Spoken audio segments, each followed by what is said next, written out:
Nobody expected a quiet Sunday morning to explode into a showdown. Least of all me, watching my daughter Sarah face down a fake cop with a gun pointed at her head. Sarah in her running shoes, sweat beading on her brow, smirked like she was debating whether to laugh or dismantle the man. 5 seconds. That's all it took for the neighbors to sense a storm brewing. It started because the Homeowners Association thought a wannabe sheriff with an ego bigger than his badge could protect us. 2 months ago, we'd moved to Cedar Grove Estates, a sprawling suburban haven with big lots and open fields. Sarah, a retired Marine Corps instructor, was easing into civilian life, jogging trails and tending our backyard garden. I should have known peace wouldn't last. Not with Vince Mulroon cruising in a beat-up SUV, fake police stickers slapped on, mirrored sunglasses making him look like a low-budget action flick reject. Old Mr. Larson warned me early on, shaking his head over coffee. "Watch Vince," he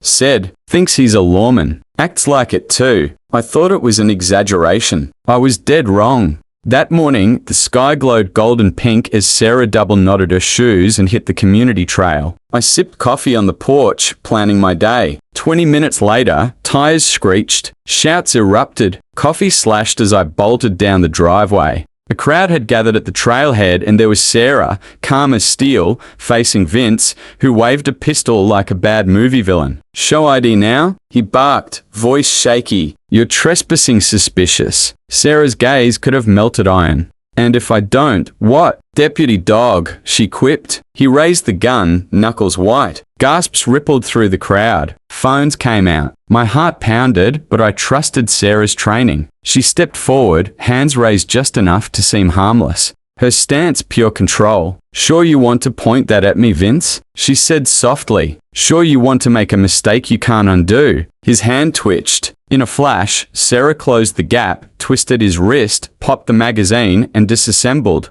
the gun into useless pieces at their feet. The crowd erupted cheers, even applause. Vince stared at the parts like they'd betrayed him. Sarah dusted her hands. "Call your boss," she mocked. "Oh, wait, you don't have one." Sheriff's deputies arrived, shaking Sarah's hand, chuckling at Vince's humiliation. But the HOA board wasn't amused. Mrs. Caldwell, the haughty president, swept in, perfume clouding the air, begging Sarah not to press charges to save the community's reputation. She offered free dues for a year. Sarah smiled, saying she'd think about it, but I knew that looked calm, lethal, plotting. Vince and the HOA thought they'd dodged a bullet. They hadn't seen the war coming. Sarah didn't rush her counterstrike. She was a strategist, not a hothead, playing chess while others played checkers. After disarming Vince, she finished her jog, tossing me a grin as she returned. "We're going to have fun with this," she said. I didn't ask. I'd seen that glint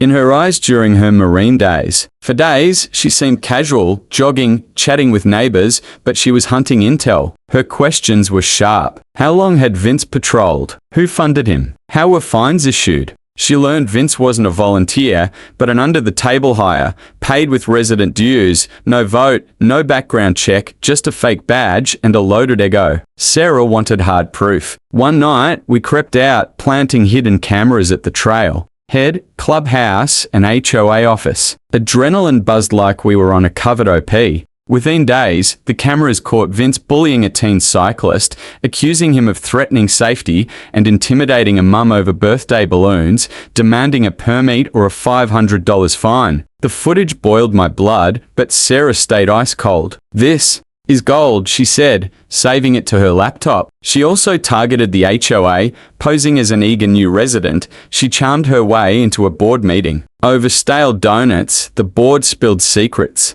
Dues funneled to Vince's patrol via a beautification slush fund, covering his gas, uniform, even his badge. One night, Sarah recorded Mrs. Caldwell plotting to bury us in violations until we moved. They called Sarah a troublemaker and MIAA. "Pushover." Sarah smiled across the table, her recorder capturing every word. "They think they can bully us," she laughed later. "They don't know who they're messing with." She wasn't just after Vince, he wanted the corrupt board exposed for every neighbor. Silenced by fear. Sarah built her case like a fortress. Videos, photos, a flowchart tracing dues to Vince's pocket. Meanwhile, Vince, thinking he'd scared her, smirked as he cruised past our house. He didn't know he was walking into her trap. Sarah waited, letting the HOA dig deeper. She suggested baiting them to overplay their hand. Let them think they're untouchable, she said. They'll show everyone who they are. Risky, but genius. We played nice, paid dues, even baked cookies for a meeting, making misses. Caldwell squirm.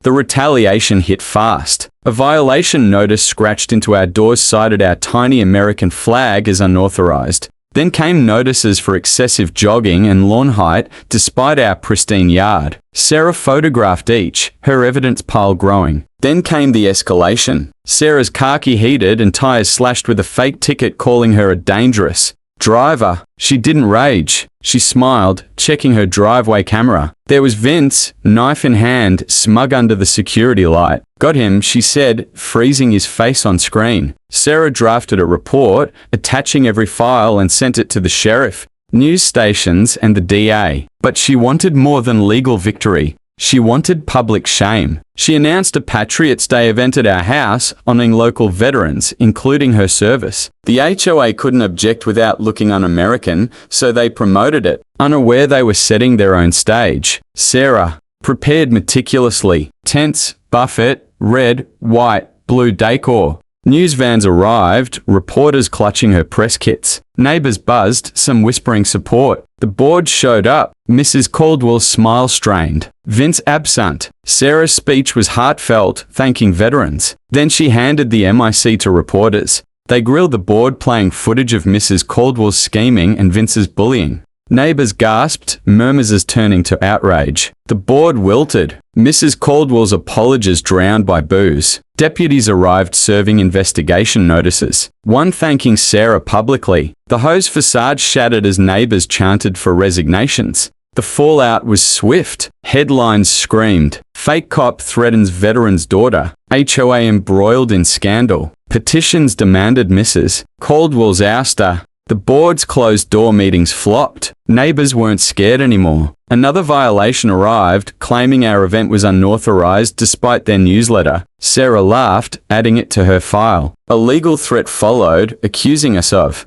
defamation. Sarah's response cited whistleblower laws and her DA complaint mailed with a smirk. Vince's harassment persisted. Our mailbox toppled, trash dumped, threatening notes. Sarah's cameras caught teens he'd paid to vandalize. They confessed, landing him conspiracy charges. She sent updated evidence everywhere, including the state HOA regulator. The board called a community unity meeting, hoping to spin the narrative. We sat front row watching Mrs. Caldwell's speech unravel as a reporter cited financial misdeeds. Neighbors shouted, one waving a sunflower fine, another demanding resignations. The chant, "Resign," shook the room. Mrs. Caldwell fled, the meeting collapsing. Neighbors stayed planning a recall. Sarah smiled, predicted it all. He'd scammed. Other hoes, too, racking up lawsuits. The recall vote ousted Mrs. Caldwell and 4 board members, replaced by honest neighbors. An audit exposed the slush fund.